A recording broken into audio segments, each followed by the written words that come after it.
CM Chandrababu తన ఇంట్లో CS Neerabh Kumar Prasad భేటీ అయ్యారు. శాఖల ప్రక్షాళన దిశగా అడుగులు వేస్తున్నారు. సమర్థవంతమైన అధికారులు నిబంధనల ప్రకారం పనిచేసే వారికి కీలక బాధ్యతలు అప్పగించేందుకు సీఎస్తో చర్చించారు. వైసీపీతో అంటగాగిన వారిని బదిలీ చేయాలని చంద్రబాబు భావిస్తున్నారు. తెలంగాణలో ఉన్న విద్యుత్ సంక్షోభాన్ని అధిగమించడానికి ఇతర రాష్ట్రాల నుంచి కొనుగోలు చేశామని కేసీఆర్ అన్నారు. ఇందులో భాగంగా కొత్త పవర్ ప్లాంట్స్ ఏర్పాటు చేశామని తెలిపారు. విద్యుత్ కమిషన్ అడిగిన ప్రశ్నలకు కేసీఆర్ వివరణ ఇచ్చారు. సమాధానం చెబుతూనే విచారణలో నిష్పక్షపాతంగా జరగడం లేదని విమర్శించారు.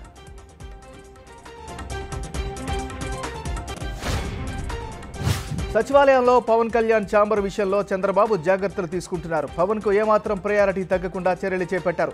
తన బ్లాక్లోనే పవన్కు ఛాంబర్ను ఉండేలా ప్లాన్ చేస్తున్నారు. గతంలో తన బ్లాక్లో సీఎం, సీఎస్ తప్ప మరెవరూ ఉండేవారు కాదు. కానీ పవన్ కోసం ప్రత్యేక ఛాంబర్ను ఏర్పాటు చేస్తున్నారు.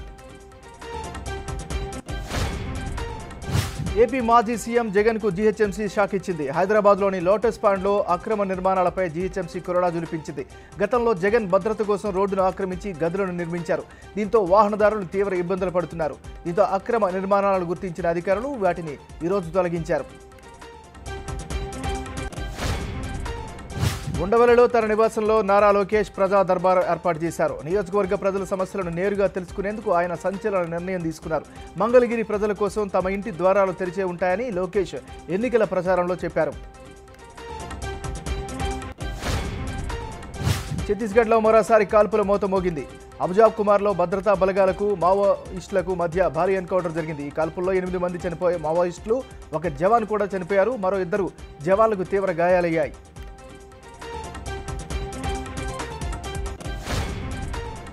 కేంద్రంలో ఎన్డీఏ ప్రభుత్వం ఏ క్షణమైనా పడిపోవచ్చని కాంగ్రెస్ చీఫ్ ఖర్గే అన్నారు. అలా జరగాలని తాను కోరుకోవడం లేదని, కానీ సంకీర్ణ ప్రభుత్వాలపై మోడీ అభిప్రాయం ఇదేనని అన్నారు.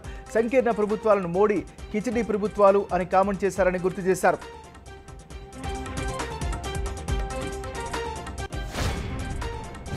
మోడీ అహంకారానికి రాముడు బుద్ధి చెప్పాడని అన్న ఆర్ఎస్ఎస్ నేత ఇంద్రేష్ కుమార్ యూటర్న్ తీసుకున్నారు.